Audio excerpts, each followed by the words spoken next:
Hello, welcome to AT&T ThreatTraq for November 11th, 2014. This program provides network security highlights, discussion, and countermeasures for cyber threats. We're joined today by John Hogoboom. Welcome, John. Thanks for having me again. Yeah. Matt Kaiser. And Matt, as I said, I will try not to call you Stan today. That's okay, Frank. Okay. We all want to be Stan, actually, don't we? Absolutely. And Jim Clausing online. Welcome, Jim. Thanks. Yeah. And I'm Brian Rexroad, and just a quick reminder, although this will be coming out a little bit later, today is Veterans Day as we record here, and it's a good opportunity to thank folks that put themselves in harm's way to protect us. And although, we're obviously concerned about cybersecurity here, that certainly is not the same type of harm's way, but it's certainly something we need to be paying attention to, in fact, in terms of national security interests. So, John, you were looking at a new APT activity that has a little bit of a different slant. I guess perhaps it's not even so new, but we're learning more about it. Right, we're learning more about it. So this one, we actually got everybody got kind of a universal tip-off from the FBI as well as the IC3 that this type of activity was going on. Kaspersky has since put out a paper yesterday. It's a pretty detailed report. They also have an indicators report that goes along with it that's some 50-plus pages. So It's pretty detailed amount of data. So it's definitely worth reading, but I'll give you kind of the highlights about this.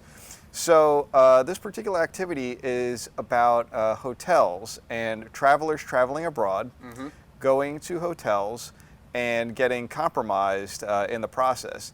There's some really interesting aspects of this, though. So this particular campaign is targeting very specific individuals, CEOs, senior VPs of large companies, tech companies, and I have a list of all the types of areas that were targeted there. Defense industrial base, some governmental organizations, pharmaceutical. We see a lot of those things targeted in the nation-state type target activity.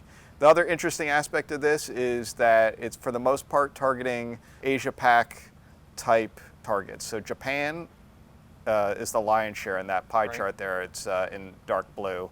And then you have Taiwan, there's some China, some Russia, Korea account for probably more than 75-80% of all of the victim population here. And then there's some other, smattering in some other countries here. The tactics that they're using here is the real interesting thing that we kind of got some hinting about this, but there's a lot more detail that Kaspersky has uncovered in part of their analysis. So the first thing is the attacker has some sort of persistent access inside various hotels. Right. So they have access, they have some set of tools that are available, not necessarily deployed, but within that hotel space.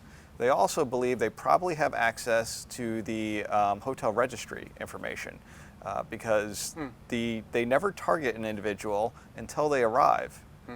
So they know who they're looking for and when they're going to arrive at the hotel, and that's the only time that the actual infection will manifest itself. But apparently no details on how they get that access at this point. No, not yet. No details that I saw in the report about how they get and maintain that access. In Kaspersky's analysis, they actually tried to go to some of these hotels where these compromises occurred to deploy honeypots to see if they could lure some infection to themselves, but they couldn't, which is another good indication that whoever is behind this activity is very focused. They only want, X, Y, and Z person. Right. They don't want everybody at this type of thing. So they know when the person logs in. As you're probably familiar with these hotels, when you go to get the Wi-Fi, you put in maybe your last name and your hotel room number on some kind of portal there. Well, that's actually how they've detected that this infection kind of manifests. So the attacker will put in some specific stuff there so that when that user with that room number tries to get access to the Wi-Fi, they will inject an iframe into the response that will spin up a thing that says, hey, there's a new Adobe update that you need to install, or maybe something else like Google Toolbar. They look somewhat semi-authentic. They also do a lot of certificate forging and signing and stuff as well. So there's a lot of craftiness going on here. So if they can coerce the user to install that false update, then they'll drop some additional tools like keyloggers, some things to grab the passwords that might be in your browser cache if you use the auto save your password stuff, which I would not recommend anybody to do. The other interesting thing is once they're done getting what they want from that person, they will very carefully remove the tools, not necessarily from the victim's machine, but from the hotel network. So they just pull everything back out again, so that if somebody does go to inspect the hotel network's, Wi-Fi portal access that they have, it's not obvious. Right. The other interesting aspect of this is that the tools that they're using have been seen in these target attacks, but have also been seen deployed in indiscriminate types of activities on peer-to-peer networks. So they'll seed in some, files that are on peer-to-peer networks with some malware, and it's been in there. So there's a little weird cross overlap. We've seen some things like that. We know we've seen Zeus being used in some of these other toolkits as kind of the initial infection vector. They'll do like kind of a spray and pray, and then look and see who they actually got, and then maybe keep and recruit that person to some elevated espionage activity or something like that. So there's a little weird overlap there that was interesting as well. I did mention there is an advisory that came out in 2012 from the FBI. This is a public advisory, kind of warning about this kind of activity. And it's an interesting tactic. I thought it was interesting because it's very sneaky.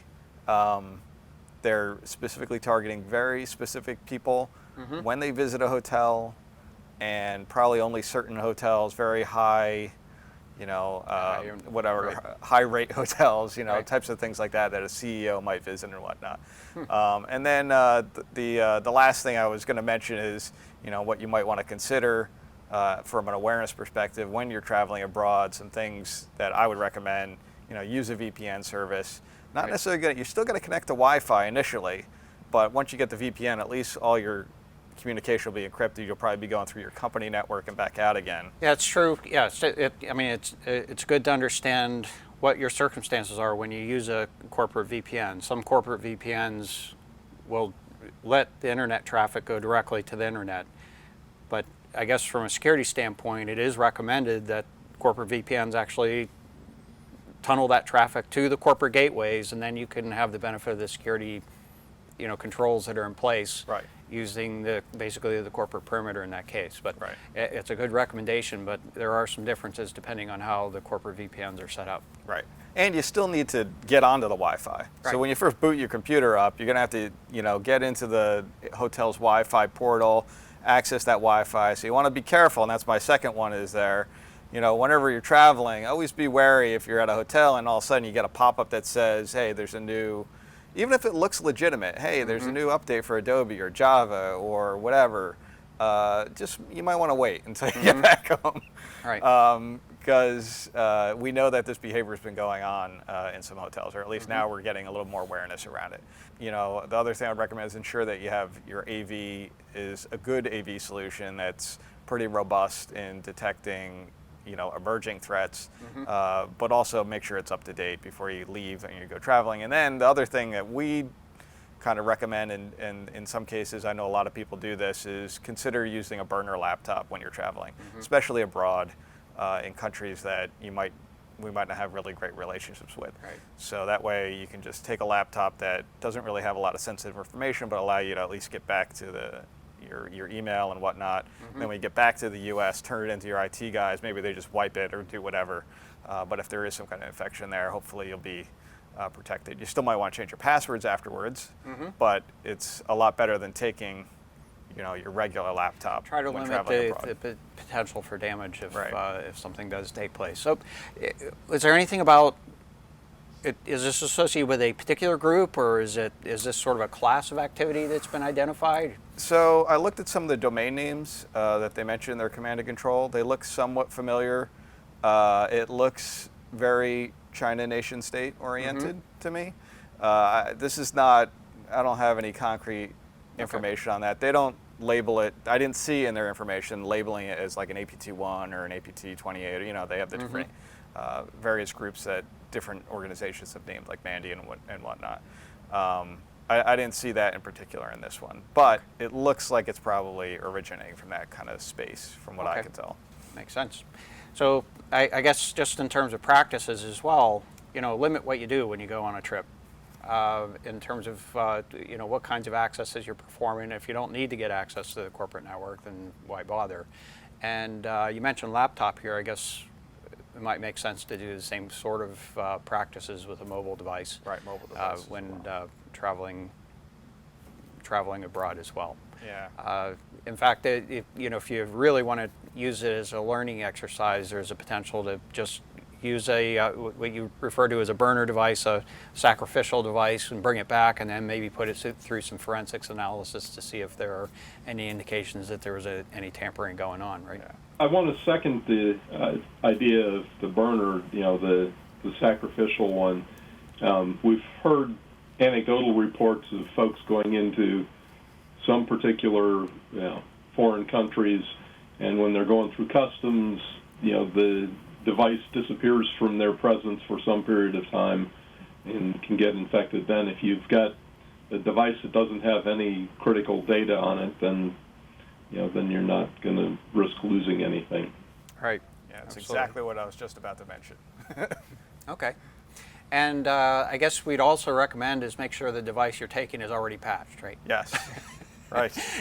And so, Jim, maybe you can tell us a little bit about some of the patching that's coming around.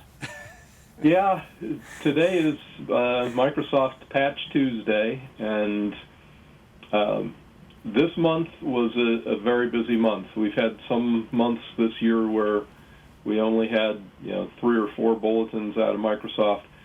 This month we got 14, plus 2 more numbers that had been assigned that the bulletins didn't come out today, and it's not clear exactly what whether they got pulled at the last minute, but Microsoft's monthly summary says for MS14-068 and -075, it says release date to be determined.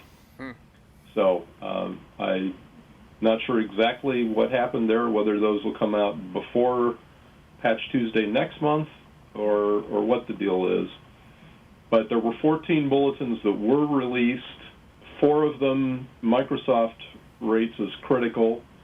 A couple of them that they only rate as important that I probably would rate a little higher because of potential remote code execution. But the ones that really jumped out at me when I was glancing through these were MS14-064 fixes the OLE vulnerability that we talked about last month, was partially patched. So MS14-064 supposedly finishes the job. MS14-065 is the Internet Explorer update, and this one covers 17 CVEs. So there are a whole bunch of vulnerabilities that are patched by this one. For those CVs, is there a theme around them, or do they just seem to be kind of all over the place? They're pretty much all over the place. Okay. The monthly Internet Explorer cumulative things, there can be any number of things that they found in the last month, but a lot of them are remote code execution. There are also some security feature bypass, some elevation of privileges. No real theme, but there are lots of vulnerabilities covered by this one. If I can digress for just a moment here, I think this is just a good demonstration of this. There's a bit of a notion that as we go to virtualized systems, that it's really kind of what some people have referred to as sort of reverting to the mainframe days, where you put all of your assets and security in the central mainframe, and then the end user's device basically becomes a dumb terminal again. And I think that analogy is kind of fun to entertain, but when you start looking at the complexity of browsers and just even your most simple end user device really is still significantly more complex than anything that we equated to a dumb terminal in the past. And I think just the fact that you have 17 CVEs just associated with a particular browser, not to mention all the apps that might be included on an end device. But anyway, as I mentioned, a little bit of a tangent, a digression. Yep. Just felt compelled to point that out. Exactly. A couple of the other bulletins today that caught my attention, MS14-066 is adding some TLS 1.2 support to S channel, which is not something that I've actually used myself, but it's apparently some Microsoft secure channel communication. So they've added some TLS stuff to that. Probably, it didn't say that they eliminated any of the SSL v3, which we've talked about in previous shows, some recent issues with that. So I don't know if that's handled here or whether they previously did that or whether that's something they'll do in a future update. There was a bulletin MS14-069 that dealt with some remote code execution vulnerabilities in Office 2007, and there's still an awful lot of Office 2007 out there, so folks using that in your enterprise probably want to look at that bulletin. MS14-074, remote desktop protocol authentication bypass issue. And so if you've got terminal servers, you definitely want to be looking at that. The other thing that I did want to highlight here, Microsoft on one of their security blog posts yesterday mentioned a new release of EMET, EMET, Enhanced Mitigation. Experience I don't remember now what it stands for. Yeah, Experience Toolkit, I think. Enhanced Mitigation Experience Toolkit, I believe. That's what it is, yes. Anyway, they updated that to version 5.1 yesterday, and you might want to apply that update before you apply patches if you're running Internet Explorer 11 on Windows 7 or Windows 8.1. One of the notes in their release notes was that part of the reason for releasing 5.1 was they had found compatibility issues with Internet Explorer 11 and the November bunch of Internet Explorer patches in that in bulletin MS14-065 that we just talked about. This is definitely a busy month if you've got Windows in your enterprise. Lots and lots of bulletins, lots of patches. Okay. Well, now, do you have any idea if this is going to elongate the patching process because there are a lot of patches involved in it? In an enterprise, if you're doing testing of these before you're deploying them, certainly that's going to increase that amount of time. Right. Just the sheer number of bulletins and the number of patches this month, it's going to take some time to. And several of these do require a reboot, so you're going to have your all your workstations are going to be taking some time doing the downloading and doing their usual reboot Wednesday deal. Okay. Just a comment on the RDP authentication bypass. I took a look to see if there was any notable increase in activity, perhaps probing for RDP devices. It's not included as a part of the weather report. I didn't generate a graphic on it, and predominantly that's because I didn't see anything that was particularly notable at this point, but perhaps as time goes on, there may be some notable changes, invariably in cases like this where we see an authentication bypass like that for something that might be exposed to the internet, either especially inadvertently RDP. Or on purpose. They tend to show up in our activity. So nothing really notable so far. There's still a lot of probing that's going on there anyway, but we'll see if that changes over time. Yeah, I'd certainly keep an eye on it for the next few days, since this just got announced today. Once the bad guys have a chance to reverse engineer the patch, all right, we could certainly see some of that in the next couple of days. Okay. I would be curious to know the origin of that particular exploit, to know if that was discovered on their own, the hard way, or discovered as a 0-day by somebody else, right? That's a possibility. And yeah, the acknowledgments on that particular bulletin don't give credit to any particular individual. It just says they recognize the efforts of those in the community who help us protect customers through responsible disclosure. So, Okay. read into that whatever you will. Right. Okay. Thank you, Jim. And so let's go over to Matt. And Matt, I guess we didn't talk specifically about patching on the mobile devices here, but I think possibly there's a opportunity to patch against your will. If you want to call it patching, I'd say much stronger words for it. Yeah, I'm being a little facetious if you didn't. You throw me for a loop, Brian. Thank you very much. That's my job. So, anyway, FireEye put out a report. Right. They're calling this style of attack the Masque attacks.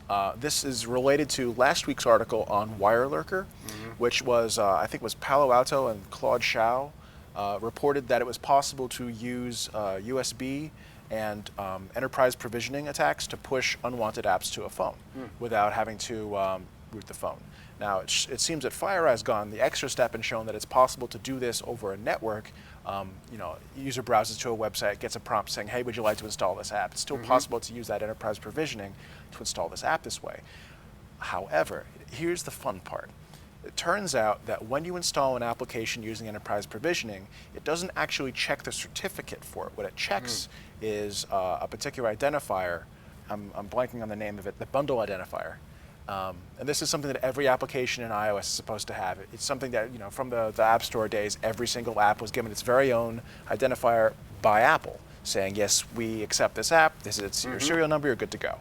Turns out, when you're installing something using enterprise provisioning, if you package it with that same bundle identifier, iOS will treat it as the exact same app. So what you can do is, using enterprise provisioning, push a new app to the phone, get the user to accept it. It completely replaces the original app. And that includes, when you click the button on your home screen to go to that app, it will load this other app. That app also has the ability to read files left over from the previous app. So, you can imagine if this is your banking app, not only can it intercept your login from when you type it in, when you're using the application, whatever it also had saved, it also has access to. Right. So this is a complete replacement. It's almost like Trojaning, but you can see why they call it the Masque attack. It's a step more than what we've seen previously, where somebody puts in an application that appears to be like one that you already have, or one that you could already have. Right. This is one that actually literally replaces whatever you have. Right over the top. Exactly, and it apparently can work for any app in the App Store, except for the ones that come with the phone. So Right. it seems that those are still protected. So the upshot of this is that you've got a whole new class of attacks on iOS devices. The usual recommendations apply. Don't install things from third-party application stores. Right. But it also includes, if you go to a website and it says, hey, you've got to install this new application, typically don't do that. Install from trusted app stores unless you really know what you're doing. Right. And so I guess if you're looking at this from an enterprise point of view, where oftentimes applications associated with an enterprise are installed from an an enterprise website, you want to be pretty careful about how that presents to the end users, so that end users understand and have a clear indication that they are actually going to the enterprise app store, which is off market, and make sure that that's being protected appropriately, right? Exactly. When you said something about patching before, that reminded me of one of the aspects that was interesting, is that certificates exist on some of these applications. They are signed. It's just not being checked properly. So when you Right. said something that ought to be patched sometime in the future for iOS, I'm thinking this is going to be one of those things that they're going to go back and make a revision for. So we certainly hope that they do. Have they committed to doing that at this point? They have not, as far as I know. This has been Okay. reported to Apple as a problem, and it remains to be seen what they're going to do about it. Okay. All right. Well, we'll look forward to seeing. The question I had was, is this being exploited in the wild, or is it just kind of FireEye figured this out? From my understanding, this has not been seen in the wild yet. WireLurker, which is a cousin to Right, it, which uses similar mechanisms, has been seen in the Yes, wild. right. But the full exploration that FireEye did, I don't know that they've seen this yet. But I would think that now that it's out there, right? Exactly. Now that it's out there, and well, I think I guess you could question the reporting process here, but certainly recognizing that this issue exists and getting on the path to be able to correct it is certainly a valuable thing. And if you're using good security practices in terms of app loading anyway, it really isn't a significant factor, right? All right, good. That was it's actually I think a valuable story. And so let's go back to Jim here. And Jim, we've talked a lot about compromised, or weakly protected devices connected to the internet. I guess you could always just, kind of aggregate those together and share them with the world, right? Yeah, and somebody has finally gone and done that.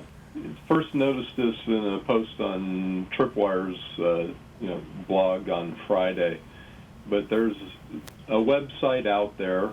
I don't know if we want to give too much details. It's easy to find, but that has aggregated the info or aggregated feeds from over 73,000 web cameras from around the world.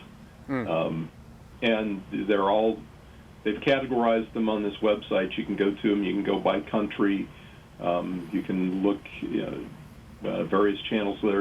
These are all web cameras that have default passwords and are internet accessible. They've got, they claim they've got, a large number showing living rooms, bedrooms, baby cribs. There's some from military installations. Nothing that you couldn't already find on your own using, Google or Shodan or one of those. But they've now aggregated these all in one place on this one website. Not sure exactly what their purposes were behind this. It's a reminder, and we've talked about it on this program for several years now, the issue of these devices with default passwords. And so to get off of this website, all you have to do is change from the default. But they've found, and as I said, aggregated so you can view the feeds from over 73,000 of these. 11,000 plus were from the U.S., over 6,500 from South Korea, 4,700 from China, and so forth. Yeah, I guess a couple things. We're getting ready for the program here, and I didn't do any specific checks on this, but we were questioning whether using a default username and password would be considered an exploit against the device. If is it appropriately or sufficiently protected to say this is something that somebody accessing it using the default username and password, is that considered an unauthorized access to a system? And so there perhaps is an opportunity for debate about that. I don't think we know the answer at the moment, but perhaps we can come back and try to provide some insights. Yeah, we need a lawyer, and so perhaps we can express an opinion on this topic a little bit later on. I don't know if it's explicitly or defined, or if there's some case law around that. But I think that's an interesting question here, because this is one where they are actually using a password that they happen to know. Yeah. Well, I think I would equate it to having a photograph of a key to a door to a lock that you don't actually own. Like, if everyone knows what this key's configuration is, if you go ahead and cut that key, do you have the right to use it? Yeah, it's I think a very good point, and I'm sure there are counter arguments along those lines as well. Is if it's well known and you haven't taken the appropriate measures to protect a site, is it really an unauthorized access? And does it state that? And because there are so many countries where these are located, the laws vary wildly from place to place, too. Yeah, you can imagine that the folks that did this probably did not do the due diligence to see whether they were actually violating the law or not. But in any case, I think it's an interesting topic. Probably not, I'd venture to say. I guess the other you'd mentioned Shodan about this, and that information is probably accessible, or at least a good portion of it accessible from a Shodan search as well. I think it's an interesting contrast or comparison to say, if you focus it on specifically cameras, and I think we had reported on a similar kind of site maybe a year or so ago, I think right, so. John? Yeah. And we had talked about it a little bit. If I remember correctly, that one actually had a place where you could provide some commentary about, yeah, I saw this or that or the other yep. thing. It was kind of like your pervs aim this direction or something. But in any case, you can imagine that this one would have some, perhaps some particular objectives around it, and that are a little different than our typical security activity. I think the primary reason we wanted to include this story here, and by the way, Tripwire, I think, is the publisher of this story. I'm not sure if you mentioned that, Jim, but and this is a case where it, I think, helps to drive home the need to protect sites or protect devices that you might not even think of as needing protection otherwise. And the fact that somebody can kind of aggregate this and make it accessible just really kind of exacerbates the problem that we otherwise would have considered, maybe a security by obscurity. Who cares about this particular device in the middle of nowhere? Yeah, I think that's the big problem, right? A lot of people get these, they go to the computer store, they get one of these appliances, they drop it on their network, they try to get to it from their mom's house or whatever, they can't, boom, they open the firewall, oh, I can get to it now. Yeah, nobody's going to notice that. Yeah, who's going to find that? Who's going to find that? Right, but and who cares that's about what my I think thing, the point we're driving home is that people will find it. Yeah, it will be found, and not only will it be found, but somebody indexed. will actually make it more accessible for everybody else that Right. didn't know it could be found. So, all right, so I guess the next item here, we'll go back to you, Matt, and sometimes accounts get accessed, even though it may be better protected. Google did a study on it. Tell us. They did a pretty cool study, actually. So they're calling this manual account harvesting or hijacking, and it's they sort of caveated it by saying they're not interested in very focused APT style attacks here. They're not focused on the high level automated account credential collection to be used for spamming or something like that. Those are two very different. This falls somewhere in the middle, and to be fair, it only accounts for about 9% of the hijacking that Google has seen in their own metrics, but it's an interesting 9% to actually look at. So these attackers, their modus operandi seems to be use phishing, either web forms or emails, to collect the credentials, log manually into the account. There's an actual person at the computer typing the credentials in and hitting enter. And then they try to assess the value of the account. It takes about 3 minutes because they're probably going through a very large list and trying to separate the wheat from the chaff, which of these are high value and which of these are not. Now, high value has a couple different meanings. One is there financial information somewhere inside the account? 2 is, do they have contacts that are valuable? 3, do they have other credentials inside the account? And then the last interesting one was blackmail. So you can see the value of a hijacked account isn't just that you can send things from it, it's that you have a whole identity that you can steal out of it. And there's lots of ways to monetize that and get advantages over other people. So it seems like Google had a couple recommendations for avoiding this sort of thing.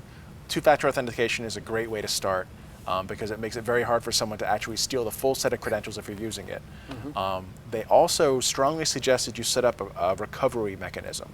They said that it was one of the hardest things to deal with in their overall workflow was getting stolen accounts recovered, because frequently what attackers will do is they'll take efforts to, if they suspect someone's trying to regain control, they'll set up their own two-factor on the account. They'll say you can't get back in because you have this code that's coming to some attacker's phone somewhere. Or they'll start deleting information from the account to make it useless to you, but once you get it back, all of your contacts are gone. Wow. Yeah. So there's a few other good points in there. The interesting one to me was that they will use the contact information to spam out to other people and use the same exact tactics to try and get their account's information. Because they had a statistic, the chances of a successful phish jump up by a factor of 36 when they come from an account that's already been attacked. So if I know you, they compromise my account, and you send as me to you, 36 times more likely that you will say, oh, this must be from Matt, and fill in your account credentials or who knows what they're looking for. I guess if it's a well-crafted thing, it seems a little strange. I wouldn't expect to receive from you, a validation of my password credentials for a banking site. Right, but if I said I was in a foreign country, I was just robbed at knife point, and I needed some money through Western Union to get home, there's a better chance that you would actually respond to that. Yeah, except that you're sitting on my couch. Very good. We should hang out more often to prevent these sort of things. That's exactly right. So everybody be more physically social instead of internet social, and we'll all be a little bit safer for it. Yeah. All right, very good. I guess one of the other things that you mentioned, blackmail, and that I've heard of extortion and using denial of service attack, extortion against a business. This seems a little more personal. Did they elaborate a little bit on what the blackmail scenarios might be? They didn't, but I can only imagine that the contents of the individual's email would really dictate what the scenarios are. Whether there are compromising photographs, cheating spouse or something. Right. I was the same things were kind of going through my mind, and that's new from my perspective. I had not seen that kind of scenario come up, so that's I can imagine some people getting a little bit nervous about that kind of situation. Definitely. Okay, so that's a very interesting article. Very good, thank you. Let's take a look at the internet weather for the last week or so here. And the item that came up to the top of the list, and I think, John, did you report on this last week? Or I don't recall if I did, to be honest with you. I don't think so. Perhaps not. This is actually activity that turned up, and I think in fact, we did discuss this earlier. It started right around the time when you were recording the program last week. Right. And so it didn't show up on the radar at that time, but certainly has been taking place for the last week or so here. And we had been reporting, and by the way, this is a probes on port 135 TCP.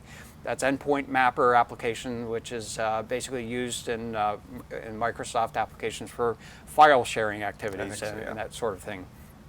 And that's something you'd normally want to expose to the internet. In fact, a number of ISPs block access to port 135, partly because it has created a lot of security problems in the past. And in many cases, there may be exception processes that you can go through. That is, I think it blocks inbound access from port 135 to a consumer account, for example, in many cases. But nevertheless, we're showing 120 days of activity here. And the reason I chose 120 days versus just the regular 30 days that we normally look at is because we were reporting on some activity back in late summer, August timeframe, and September timeframe, where we saw somebody that was basically scanning around, and it looked like that they were trying to target basically a particular user account, and basically looking through the entire internet for this.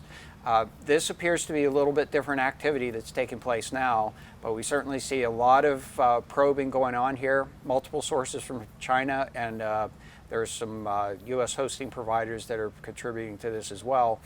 That is, at least in terms of the largest amount of activity that's taking place. And that many of these addresses are actually, in the same organization or company, so it suggests perhaps some sort of a systemic problem that might exist, that these devices are compromised and perhaps being used to do this scanning activity in a sort of a botnet way. Not a whole lot of contributors, relatively speaking, to the number of probes that we're seeing, and these are fairly aggressive probing activities that are taking place, up around 400 million probes per hour that we're seeing, which is a significant proportion of the probing activity overall. And there was, it seemed like a lot of them had a static source port as part of the scanning activity. Which is not unusual. That's we see that often, most likely a specialized application that doesn't use the regular operating system ephemeral port.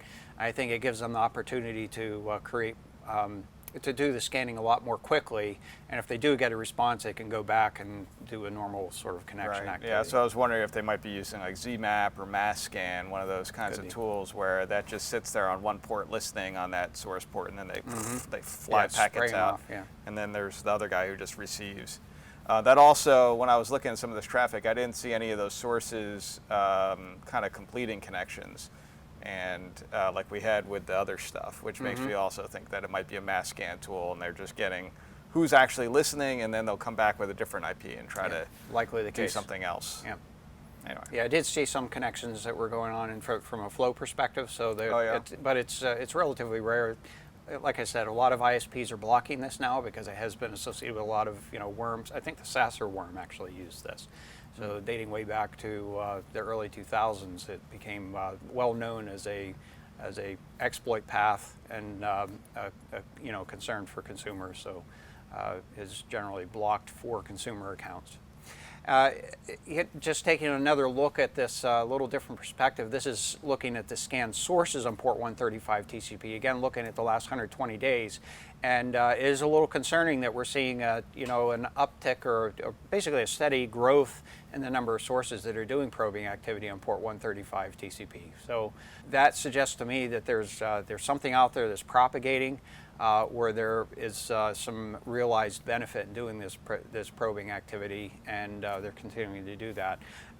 Another sort of curious attribute here is, even though we saw over the last week a significant increase in the number of probes, we've seen a decrease in the number of sources doing that probing. Now, one possibility here is that they've basically taken some of the resources, some of the sources that have been identified or compromised in this process, and then moved them over to some other purpose, and then they're basically have gotten more aggressive with scanning with the remaining ones in that pool of infected devices. So this suggests perhaps maybe not, or perhaps a worm activity building a botnet needs a little more investigation.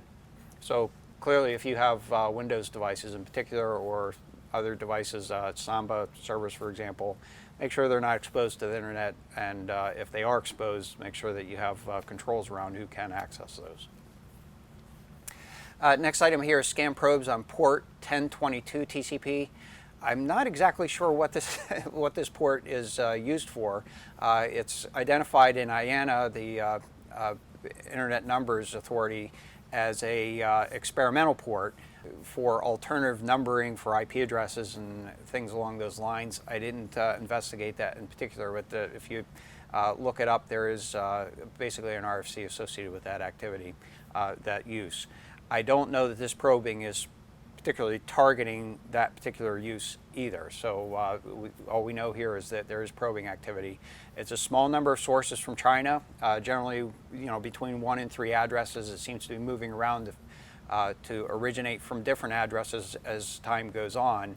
And the motive, as I sort of suggested here, is not exactly clear, but clearly over the last 90 days here, we had basically none of this probing going on, and then around late September, early October, are seeing this spiky sort of behavior. So that doesn't seem to be very systemic. It's off and on. But certainly, if you know of or any applications that are using this port, or any idea what the motive might be here, I'd certainly love to hear from you. As you know, our email address is threattrack@lists.att.com. Next item here is the 10 top most probed ports, and basically looking at the comparison from last week, we see a big increase that is port 443 TCP has jumped up from 27 up to, it looks like, 5th here on the list of in terms of prioritization of the ports that are being probed. We already talked about port 135 TCP, that's at the top of the list, followed by port 22 and port 23, which we talked about some motives that might be including port 23. Clearly looking for those Internet of Things that have perhaps default passwords or weak passwords associated with them. Followed by port 445, port 443. We're going to take a little bit of a closer look at that one in a moment here. Port 8080 TCP, followed by port 53 UDP, that's DNS. Port 1433 TCP, that's Microsoft SQL database. And then last in the top 10 list is 3389 TCP, that's Remote Desktop Protocol. And we did talk about the Remote Desktop Protocol as Jim was discussing the Microsoft patching activities. Next item here is scan probes on port 443 TCP. And as you can see here, although we see that as one of the top 10 most probed ports, and it certainly did grow in terms of comparison, I think it was just really a synchronization item. That is, we're looking at a particular day and comparing it with another day. There is some regular sort of probing activity that's taking place on port 443, and I think through the luck of the draw, that basically jumped up in the list compared to last week. I wonder, looking at the patterns in those graphs, you have extreme spikes, right, matched up roughly with a lesser spike, but one with a longer duration. Do you think that suggests two different sets of scanners for the same port? There's certainly multiple activities going on here. So I think there's some regular sort of interval type scanning that's taking place. and then there are some sort of surges of activity that are taking place in between that. So if just take, for example, looking at this port 1022 activity for comparison, we don't have that regular scanning activity. They're the surges. This is a case where we have some regular scanning activity that's taking place, and then within that, there are also surges of activity that are taking place. So it makes it look like a kind of a gobbledygook mess. Okay.